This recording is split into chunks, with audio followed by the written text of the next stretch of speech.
So apparently, Liam Neeson and Pamela Anderson are head over heels for each other.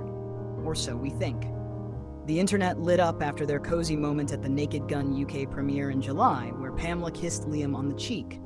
Just weeks later, a source claimed the two are dating, saying the spark between them started while filming and has quietly turned into something more. Liam's son, Daniel Neeson, approved of the relationship and was happy to see his father moving forward. Wait, but we've been here before. Not just once.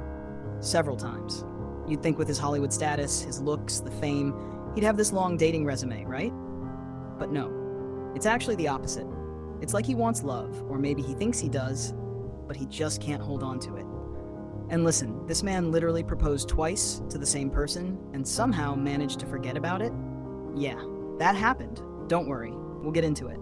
If you really look at Liam, the way he carries himself, the way he talks about relationships, it's probably safe to say he's only truly fallen in love once since stepping into the spotlight. And that woman was his ex-wife. But to really understand what she meant to him, you have to see how he is with every other woman.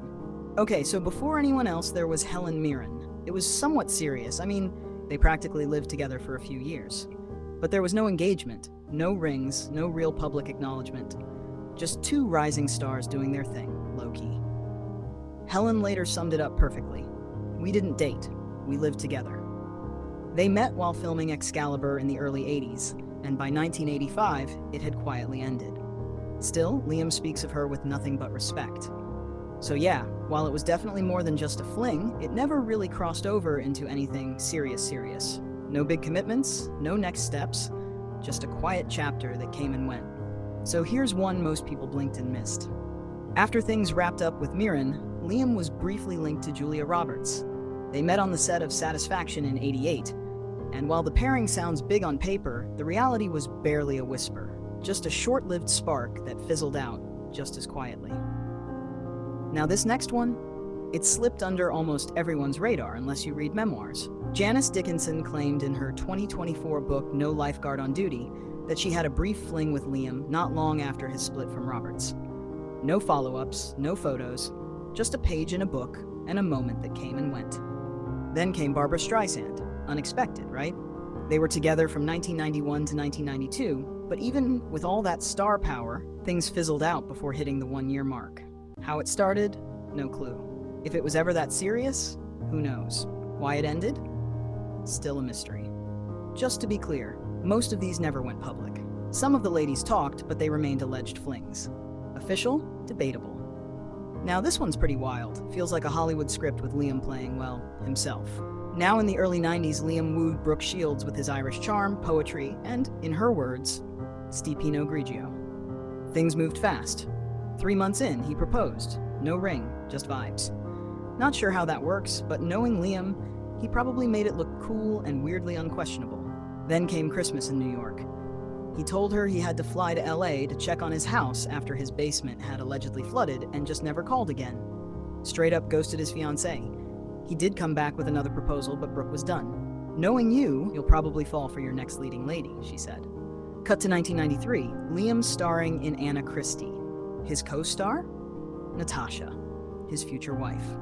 Then came the love story, his one true love. Liam met Natasha Richardson while they starred opposite each other in the Broadway revival of Anna Christie in 1993. The connection was instant.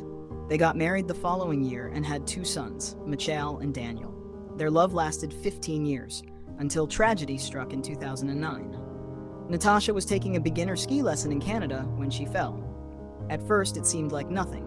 She even refused medical attention, saying she felt fine.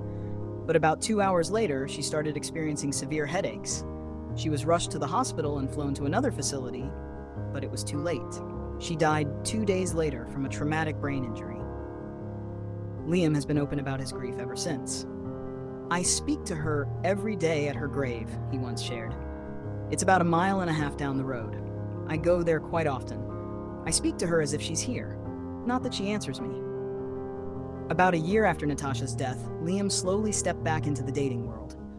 He started seeing public relations executive Freya St. Johnston, and for a while it seemed steady. Quiet, private, very Liam. They were together for about 2 years, from 2010 to 2012. But in the end, it didn't last. Word was Liam wanted to step away and focus on his family. And just like that, it was over. After that, a few whispers, some names floated around, but nothing that ever really stuck. Nothing that came close to Natasha. And now, Pamela. She's bold, she's warm, she's lived through enough to know what she wants. So the real question is she here to stay, or just another name on that long, quiet list of women who came and went? Only time, and maybe one more red carpet kiss, will tell.